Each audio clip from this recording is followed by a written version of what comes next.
Hey, it's What the Flick, our discussion of Fargo, the 7th of 10 episodes. Who shaves the barber? Another riddle, I think, for us to solve. That's annoying to me a little bit. Yeah, it's getting kind of annoying. But it's not important. Like, if you choose to ignore it, you can ignore It's like how every episode of Hannibal this season was named after a Japanese amuse-bouche. After a while, you just sort of go with it. Right, know? that was easier for me to just ignore. Yeah. Right, this I spend a moment like, who shaves the barber?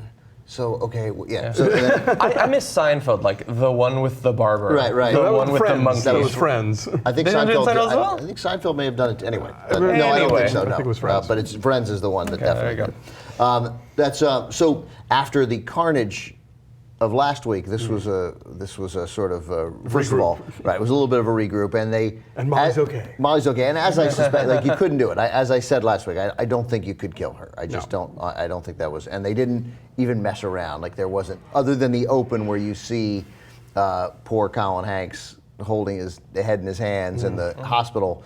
That was the end of it. Then bang, right away, you're like, oh, she's up, Yeah, she's awake, you know she's she's okay, okay, went yeah. clean through and through. Just Yeah. got no spleen. Right, she's spleen Well, she free. might have a replacement soon. I would hope, yes. So I was, It produces bile, you know. I was obviously very pleased to Sure. to see that, and then it it starts with her sort of waking up, and then it ends with her, I think, sharing what I thought as sort of sharing viewers' frustration of like, no, you've got it all wrong. There was some intensive like horn kicks and mute, like very deep bass and things like that to sort of drive points home. They were playing. I don't know if it was a different director. I didn't pay attention to that. But It was. They apparently, what I heard this morning, in fact, listening to a podcast. What the hell was I listening to? Grantland.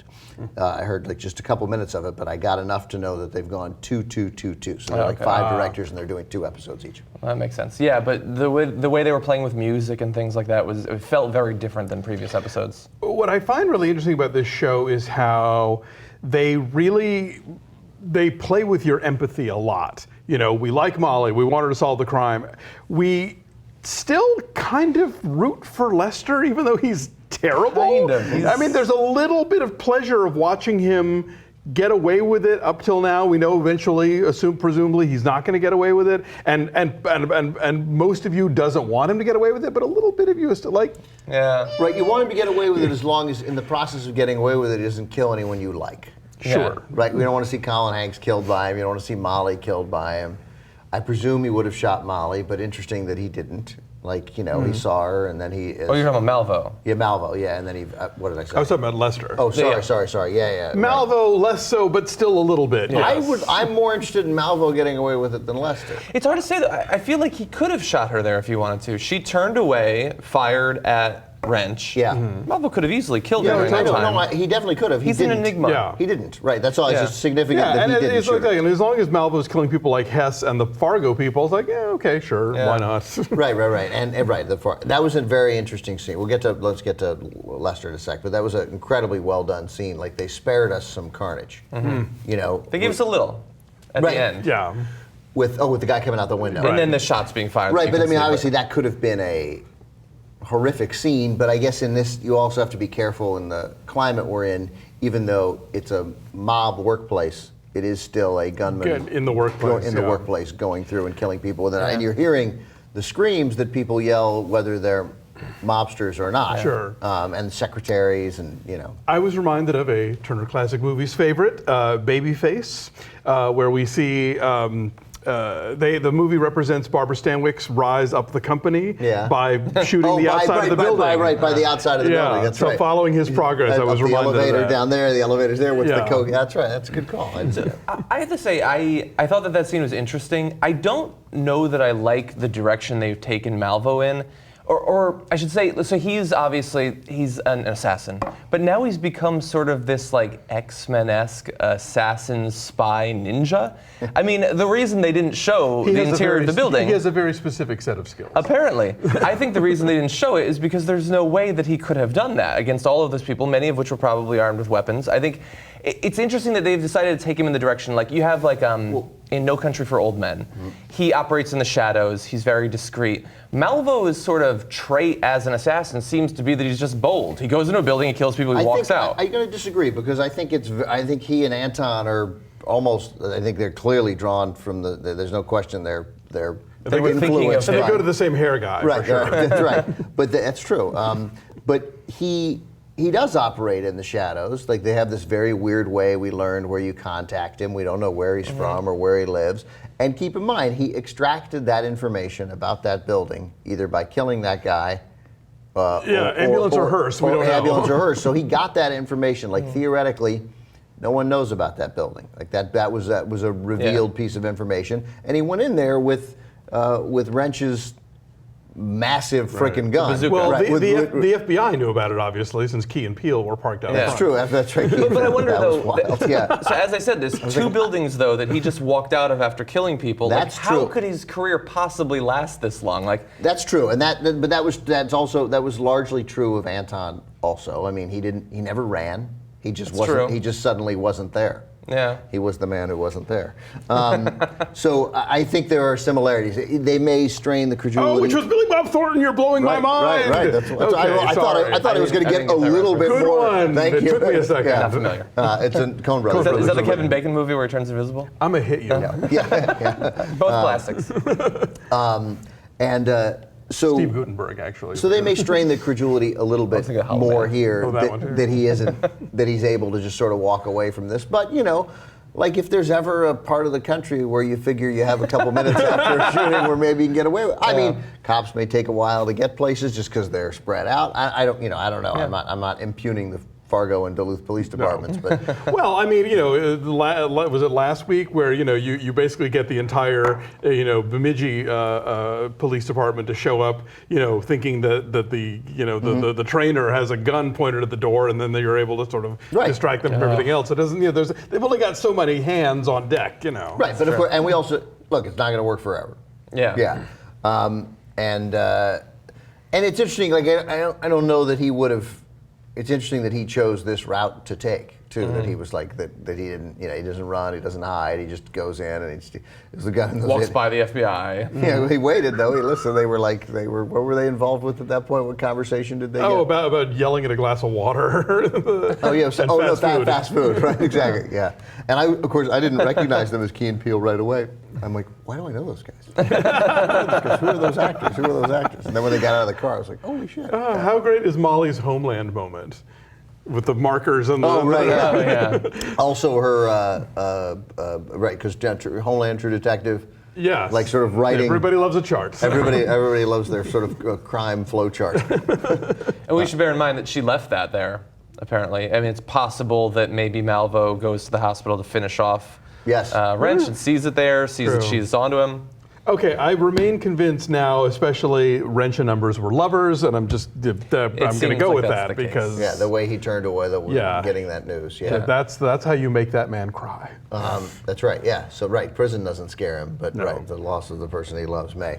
I wonder whether he'll be back at all, whether he'll end up talking. Her conversation with him leads me to believe that he will. Like, it seemed like she was either on the one hand completely inexperienced with how you deal with people that you just shot, and she was being oddly empathetic with him, unless that's setting up him flipping, giving information, Or something she's like being that. good cop, literally. Exactly, yeah, in a very weird way, Right. which is sort of her way.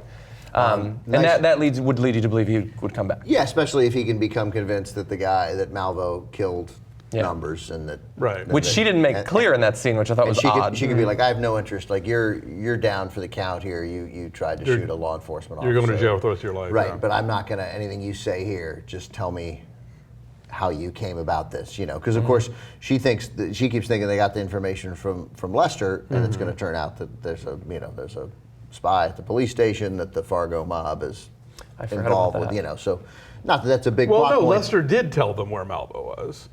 Lester first told them where Malvo was, but Lester didn't put them on to Malvo. That's what she thinks, that Lester sort of. Oh, right. got the Oh, you're right. delivered Right. Yeah, And they, yeah. that's not a big plot point of the cops being dishonest, but nonetheless. And meanwhile, of course, she Bob would- Odenkirk has been dying for any way for this to not be about Lester, so he's just Yeah. thrilled. He's hanging on for those drifters. And he's crying when Lester tells them my it's God. preposterous. Like, how's Lester going to get himself into the basement with a head injury? And how's Lester going to get himself into the basement with a head injury and Well, and how is Chaz? Chaz is going to be testifying on his own behalf. Yeah. At some point, like he alibi? He has the truth on his side, and somewhere this is going to fall apart. I mean, like he does, but I mean, why would anyone believe it? I mean, that Lester. When did Lester do that? Well, unless he had an alibi for that True. night. Presumably, he has a kid, he has a wife. It's possible he was with them at that time. Right. It may well be that simple, and maybe there's security video that's going to establish something of what at some point Right. Lester did at the hospital, because it doesn't appear. Oh, that's true. You know, they're going to think he never left the hospital, but maybe that's now, do we think that Lester is going to help out the widow Hess, or do we think that he's going to blow town before she realizes that she's not getting any money? Yeah, I don't know. That was. I mean, that's the thing that makes you like Lester less. I mean, you know, this sort of, I'm going to lie to her just so I can Have sex with Hess's so wife. I can nail Hess's wife, Yeah. right? Yeah. The boy, the nephew, of course, that scene where Gordo sees Could be Lester. important. That's going to be Although they relevant. might At not first trust him. They might not trust him, but then of course, you know, but that Molly will. She'll be like, that kid's not lying. I can, you know. Well, and she'll- also, by the way, the story that he gave to Odenkirk, that only held up because only Odenkirk was in the room. Molly would have broken that apart in 10 seconds. You could see him bumbling and stumbling as it was. Right, and answering that dilemma I just brought up, like how'd you get to the basement with the head injury, and yet you were shot, and there was no shooting in the basement. There no, you know, like what? I mean, I guess Chaz could have put him down there. I would have he was stuck dead. with, if I were Lester, I would have stuck with, I found out they were having an affair. I don't remember. I don't remember anything. I just would have let this play out. Yeah, well, Lester's not as smart as you. No. Although it turns out he's doing He's pretty smarter well. than we thought, though. Definitely. Yeah, although so he's getting to be more sort of Malvo-esque in how he's putting together these plans, but he doesn't have Malvo's sort of innate confidence and sort of I don't know, like ice cold. Yeah. Exactly. Like he thinks up the plan, but then when he's being questioned by Odenkirk, he's sort of stumbling and bumbling. He has the plan to sleep with the widow Hess, but then you could hear his voice cracking as he's talking to her in person. Like it's hard for him to actually back up the plans he's coming up totally. with. Malvo I mean, he does it, but Malvo has an undeniable sort of confidence. But seeing him walk out of the police station with the same kind of smile, knowing grin that Malvo had when he walked, you know, like they. You know, it's an origin story. I think we can all wait eagerly for what we would hope would be the show. In episode 1, we got the Lester Malvo scene, and I presume we'll end somewhere with one, around, sure, at least maybe it'll be 9 and not 10, but we'll get another Lester. Well, and because with numbers still alive, that's really the only way that Malvo has to find out that Lester gave him up. Yeah. So I think definitely we'll be hearing. Malvo more from him. And Malvo now can testify without any repercussions, theoretically. Like there's nobody left in Fargo who's going to be like, you know, nobody's going to be like, you know, if you say a word, we'll kill your whole family or whatever. He can just beat you to it. He's free to cut his best deal. Unless Fargo reports to Detroit or something. And Detroit is going to be sending Mr. Buzzsaw and lyrical poetry to track him down. I don't think when the show's called Fargo reports to Detroit. I'm gonna You're probably right. But also, like, it doesn't matter. There's nobody to report the thing. Like they're not that's like, true, like getting all the way who's down. Who's gonna make that call? You know? Getting all the way down to Numbers and Wrench. I think that was helpful to Wrench. He can cut himself a better deal. Anyway, it was good and a nice scene with Molly and her dad. Mm-hmm. You know, of course, you have to watch sports. You know, but then it did give it a little handhold. Yeah. Yeah, and I like that even after Gus Grimley shot her, she was still the one reassuring him that they're gonna. I know, she's such a mensch. Yeah, but she did seem affected by what happened. I mean, it was a much more low key, like the way she was speaking with people. She was everything. drugged up in the beginning. Yeah, that's a good point. By the entrance, Yeah. we're winning this thing. I think she's taking it much more seriously than she was prior to this episode. I think prior to getting shot. We're winning this thing. All right, guys, that's exciting. I love the show. Very anxious for its final 3 episodes.